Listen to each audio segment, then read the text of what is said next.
This vodcast is going to be looking at an article by Keith Barton entitled Primary Sources in History, Breaking Through the Myths, and it was published in June 2005. The details are here on the screen for you if you're interested in looking up the article when we're finished.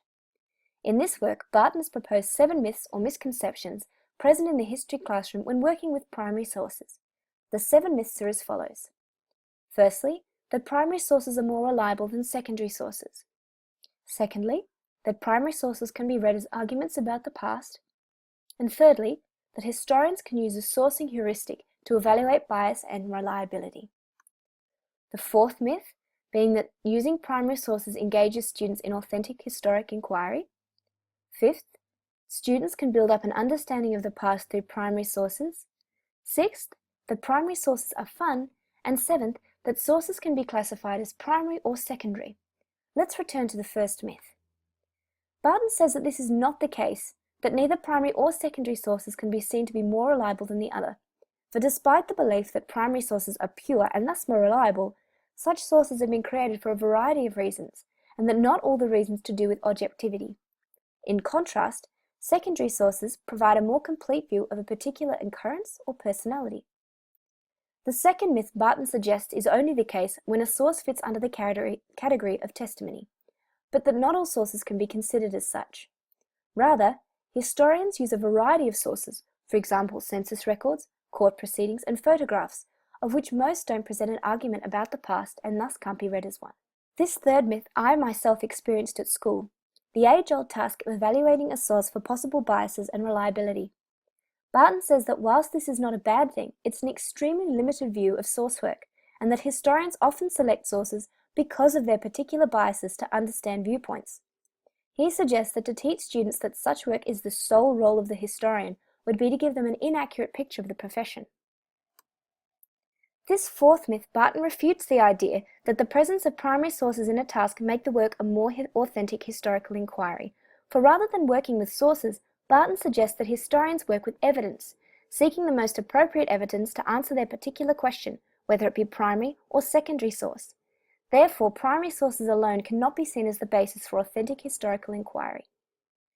The 5th myth, Barton suggests that educators can mistakenly believe that the more primary sources a student deals with, the better their understanding will be of a particular topic. In contrast, Barton suggests that what is more important is an understanding of context. And if this context can best be expressed by 2 or 3 verbal sentences from the teacher, then that's what's needed. Barton's not suggesting that primary sources should all be summarized, but rather that the teacher should be selective and decisive when choosing which and when to best give sources to students. The 6th myth, that primary sources are fun. Whilst I personally agree with this, that's not inherent in many students. Rather than simply presuming that the students will automatically engage with a primary source, Barton proposes that the teacher should use primary sources to spark questioning, inspire wonder, and provide evidence for students. Finally, the 7th myth. Barton suggests that rather than being able to classify a source neatly into primary or secondary, that a source should be classified according to how it's used as evidence. The fact that a source is a letter, photograph, or textbook does not necessarily indicate whether it's primary or secondary, and that students and teachers should keep an open mind. Barton then goes on to propose 4 ways that he believed would best maximize the potential of primary sources in the classroom. He suggested that primary sources should be used to motivate historical inquiry, supply evidence for historical accounts, provide insight into the thoughts and experience of people in the past, and convey information about the past. Based upon these 4 ways, I designed 4 strategies for implementing sources in the Stage 6 Modern History classroom. I propose to use sources to foster investigative learning, empathy and citizenship, collaborative learning opportunities, and critical thinking. Let's have a look at the first strategy. Strategy 1, using primary sources to provide the impetus for investigative learning. I'd like to try using primary sources to introduce a topic, sparking interest and providing a focus point, or as a starting point for student investigation, in which using ICT, they have to find what the source is, then synthesize its purpose, context, and provide an interpretation. This could be used as a simple in-class task or as an assignment, which students must present at the end.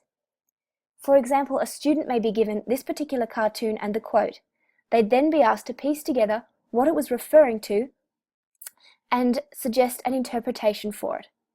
This example is drawn from the Bodyline Bowling and 1932-33 Anglo-Australian Test Series case study in the preliminary Stage 6 Modern History syllabus. The source could be used to spur investigation both within and outside the classroom. The syllabus specifically requires source work, as you can see here. Such a task will help students in locating, selecting, and organising relevant information and analysing sources for their usefulness and reliability. Again, here you can see it's referred to again and again in the syllabus in both the preliminary and the HSC courses. My second strategy is to use primary sources as the basis for empathetic response in the classroom. Students more actively engage with learning if they're empathetically involved. If events and situations become more than a past happening and gain relevance, students will better comprehend the significance of a particular happening, person, or circumstance, and thus will be better equipped to understand the gravity of what has occurred in the previous century, and in this way, become more active and aware citizens, preventing some of these things from happening again. For example, a picture here is worth 1,000 words, or seeing is believing. Students need to understand that history is more than statistics or figures or long-gone battles. It's people, and at times, people in plight. In showing students videos, such as these three, and images, students suddenly gain the fact that what happened in America, the civil rights movement, is more than a piece of history in a textbook. It happened to real-life people, and some of the things that occurred were shocking. In being forced to engage visually with the content, students are forming active empathetic connections and gaining an understanding of the thoughts and lives of these people, thus providing an impetus to not allow it to happen again. Here is the syllabus requirements for informed and active citizen and a just society, which, in taking source work in this way, students will better be able to do. My third strategy would be to use primary sources as a collaborative learning tool to construct meaning. Sources are an excellent way to encourage collaborative learning, for no one person will share exactly the same view of the same source. In learning to share these with others, their collective understanding will grow, as will their ability to socially interact in a productive manner. In giving students a range of sources, students have the opportunity to organise and arrange them as they deem fit, constructing personal meaning before comparing it with the intended meaning designed by the creators. These sources, for example, are drawn from the Cuban Revolution and its impact on Latin America. Students would work collaboratively, first in small groups and then as a class, to define and interpret the sources, then finally compare their interpretation with that of others. It would teach them about interpreting sources and the way visual imagery can be used to differently affect different people.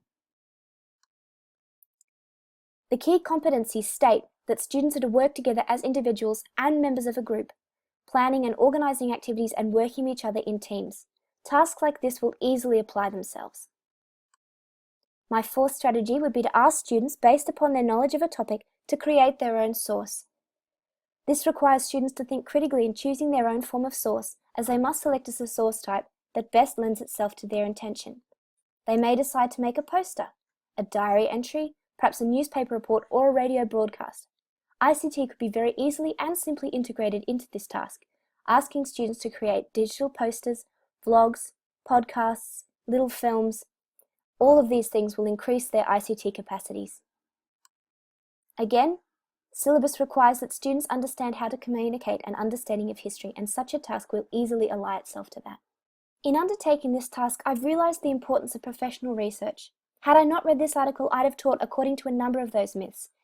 Such ideas were bred into me at school, and only in pursuing outside research did I realise that such things weren't correct. I've realised that it's not for myself that I undertake professional reading and development. It's actually for my students. If I choose not to pursue professional reading and development, I'll remain oblivious to things, to preconceived notions that I carry, and my students will be disadvantaged. Simply put, it's the case of you don't know what you don't know. Professional research puts you in the know, and that's where I need to be as a 21st century teacher. I faced a number of challenges in undertaking this task. Firstly, I found finding the article was difficult, but simple perseverance was the answer. I found that when reading through the myths, I had to force myself to be open-minded, particularly in regard to myth 7.